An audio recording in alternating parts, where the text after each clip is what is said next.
Now इस पूरे pandemic के दौरान लोगों ने काफ़ी नए वर्ड्स सीखे हैं, कई मेडिसिन के नाम इनको पता लगे हैं और कई टर्मिनोलॉजीज पता लगी हैं। फॉर एग्जांपल क्वारंटीन, हाइड्रोक्सीक्लोरोक्विन और अब ये पीपीई भी काफ़ी हद तक न्यूज़ में था।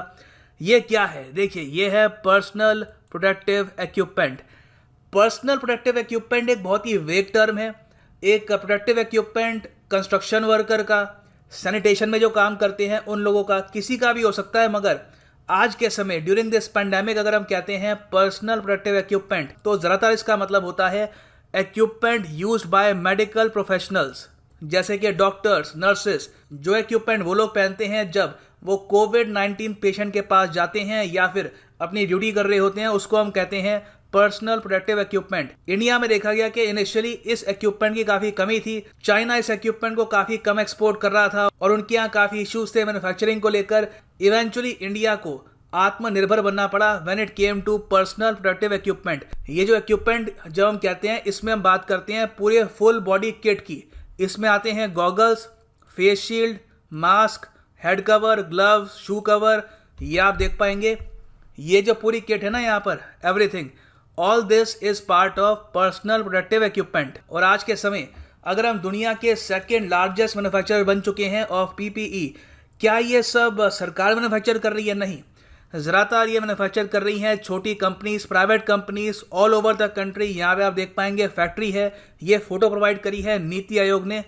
यहाँ पे आप देख पाएंगे इस तरीके से हजारों लाखों वर्कर्स ने ऑल ओवर इंडिया काम किया है और हमारी डॉक्टर्स और नर्सेस के लिए ये इक्विपमेंट तैयार किया है। अब यहाँ पे आपके माइंड में एक क्वेश्चन हो सकता है क्वालिटी को लेकर, क्योंकि एक काफ़ी ऑब्वियस क्वेश्चन है। पेंडेमिक चल रहा है, जल्दबाजी में ये बनाया होगा, क्या क्वालिटी हमने एश्योर करी है यहाँ पे कि सबकी क्वालिटी काफ़ी अच्छी हो? देखिए, यहाँ पे मैं कहूँगा भारत सरकार ने क्वालिटी चेकिंग को लेकर बहुत ही अच्छा काम किया है। इंडिया में पहली बात तो हम लोगों ने बहुत ही इंपॉर्टेंट सर्टिफिकेशन सिस्टम डेवलप किया synthetic blood penetration resistance test के नाम से। मतलब कि जो भी इक्विपमेंट तैयार किया गया, चाहे मास्क था या फिर कुछ और था, उसको इस मशीन में डालते थे और यहाँ पर चेक करते थे कि क्या ये सिंथेटिक ब्लड को रोक सकता है, क्या उसको पेनिट्रेट करने से रोक सकता है। तो बहुत ही प्रॉपर क्वालिटी चेक्स हुए हैं और आज के समय ऑल ओवर इंडिया 9 लेबोरेटरीज है। यहाँ पे आप देख पाएंगे ट्वीट है by the ministry of textiles, list of laboratories equipped to conduct testing and certification of synthetic blood penetration resistance test. तो टोटल 9 लेबोरेटरीज इसके लिए तैयार हो चुकी है। यहाँ पर क्वालिटी टेस्टिंग होती है। उसके बाद जो ये इक्विपमेंट है ये वेरियस हॉस्पिटल्स और जहाँ भी हमको भेजना है वहाँ पर हम भेजते हैं। सो सिस्टम काफ़ी रोबस्ट है और क्वालिटी हमारे इक्विपमेंट की इतनी अच्छी है कि सरप्राइज मत होइएगा, इन द फ्यूचर हम ये इक्विपमेंट इतना मैन्युफैक्चर करें कि यूरोप, अफ्रीका, इवन यूएस में भी हम इसको एक्सपोर्ट कर रहे हो। सो अभी के लिए अगर हम देखें तो भारत सरकार ने हमको ये बताया है 30 लाख पीपीई की जो किट्स हैं ये हमने वेरियस स्टेट्स को बांट दी हैं। तो बहुत से डॉक्टर्स, नर्सेज जो पहले प्रोटेक्टेड नहीं थे अब वो प्रोटेक्टेड हैं। आप कह सकते हैं कुछ ये लेट हुआ है, मगर देखो ये पैंडेमिक इतनी तेजी से फैलेगा किसी को उम्मीद नहीं थी। I think we were all caught off guard. India ने अपनी एबिलिटी के हिसाब से सेल्फ रिलायंट बनने की कोशिश करी टाइम पर। ऑफ कोर्स ये हम 20-25 दिन पहले कर सकते थे, मगर unfortunately it took some time.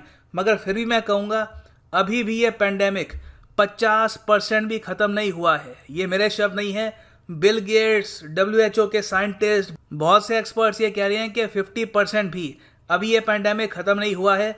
सो आने वाले टाइम में ये इक्विपमेंट बहुत से डॉक्टर्स, नर्सेस की जान बचा सकता है। ऑलरेडी हम 3 लाख ऐसी जो किट्स हैं ये मैन्युफैक्चर कर रहे हैं एवरी डे। तो बहुत ही जल्द हम इसको एक्सपोर्ट करने लायक भी बन जाएंगे। सो अगर हम पॉइंट्स में बात करें ये हमारे देश के लिए इंपॉर्टेंट क्यों है, वेल पहली बात तो ये वाइटल है किसी भी कंट्री के लिए कि वहां पर पर्सनल प्रोटेक्टिव इक्विपमेंट डॉक्टर्स और नर्सेस के लिए हमेशा हो। इन द फ्यूचर इस इंडस्ट्री को हम नर्चर करके इंडिया में जॉब्स प्रोड्यूस कर सकते हैं। हम एक्सपोर्ट कर सकते हैं इस इक्विपमेंट को टू यूरोप, अफ्रीका और इवन साउथ अमेरिका। और सबसे बड़ी बात यह है कि अभी जो पेंडिंग सेकेंड वेव आनी है इस पेंडेमिक की, उसके लिए हमको तैयार करेगा ये। यहाँ पे आप देखेंगे बिल गेट्स की स्टेटमेंट है, why second wave of corona virus has Bill Gates worried. ये सर्दी के बाद बताया जा रहा है कि वापस बहुत से केसेस आएंगे, काफ़ी मौतें होंगी। तो उसके लिए अगर हम पहले ही प्रिपेयर रहते हैं that will be best for us. और इसके अलावा आप ये भी सोचो, कोई बड़ी बात नहीं है कि आने वाले 3 से लेकर 4 साल में एक नया वायरस रिलीज हो जाए, नया पैंडेमिक आए। It is very much possible. एक टाइम था जब दुनिया इतनी इंटरकनेक्टेड नहीं थी, मगर आज के समय सिटीजन्स ट्रैवल करते हैं, कनेडियंस ट्रैवल कर रहे हैं न्यूजीलैंड में और साउथ अफ्रीका में, रशिया में, जापानीज लोग ट्रैवल करते हैं पेरू में, अर्जेंटीना में।